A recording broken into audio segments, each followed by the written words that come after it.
السلام عليكم ومرحبا بكم في مطبخ عبد الرحيم. اليوم راح نحضروا وصفة الدوبارة بالبصل والطماطيش. تبعوا معايا طريقة التحضير. حطي الطنجرة ديالك تسخن، ديري فيها 2 مغارف تاع زيت، متكتريش كما تعرفوا كامل الدوارة فيها ليدان.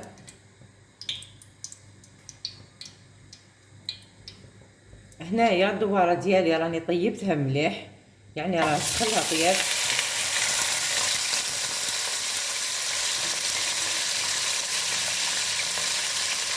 هنا حكمت 2 حبات تاع بصل وقطعتهم هكذايا على الشكل تاع التفتوفه.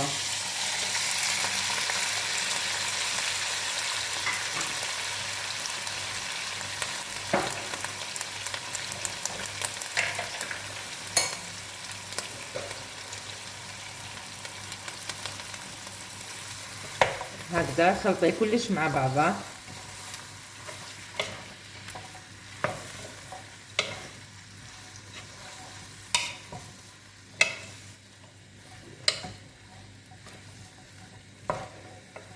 كما نعرفوا احنا البكبوكه كامل نديروها بلا صوص بالكورجات والحميصه.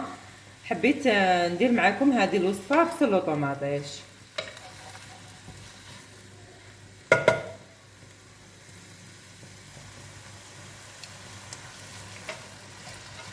هكذا خليها تتقلم مليح مع هذاك البصل حتى تشوفيه دبل كامل.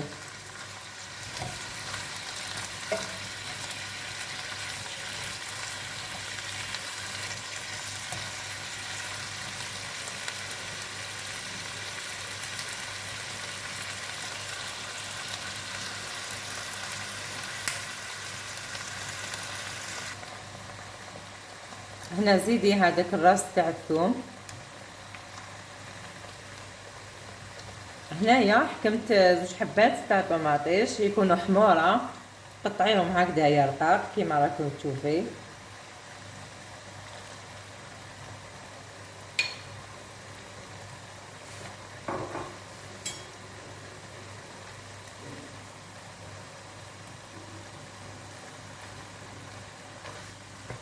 هكذا وخلطيه كلش.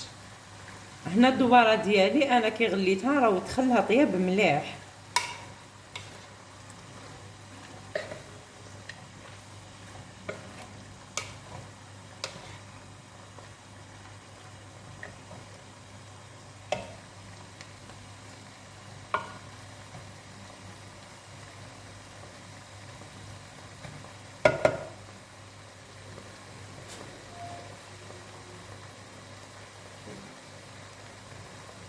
هنا بالنسبه للتوابل انا ندير العكري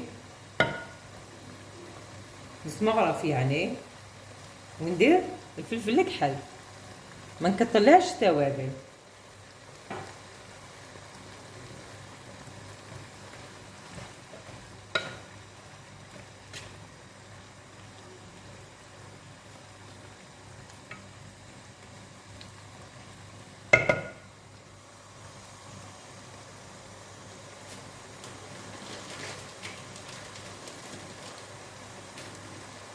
هنا زيدي نص مغرف تاع ملح.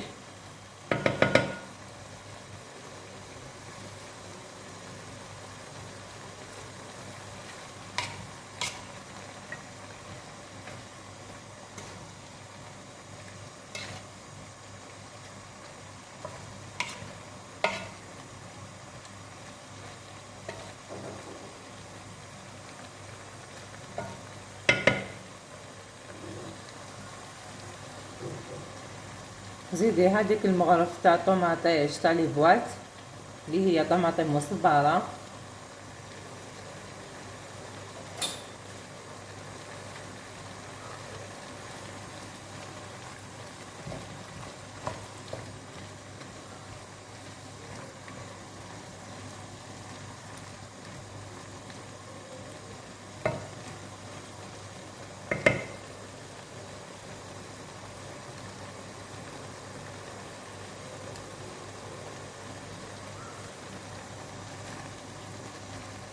هكذا كيما راكم تشوفوا الطوماطيش ديالنا البصل كامل راهو تبال.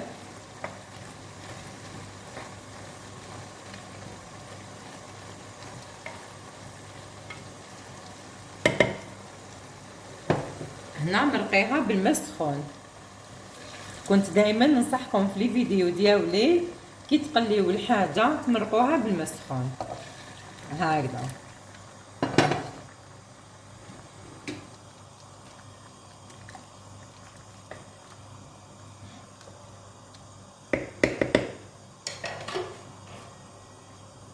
زيدي ديري هذيك الحبه تاع الحار ونغطوا عليها ونخلوها طيب، ونتلاقاو في طبق التقديم.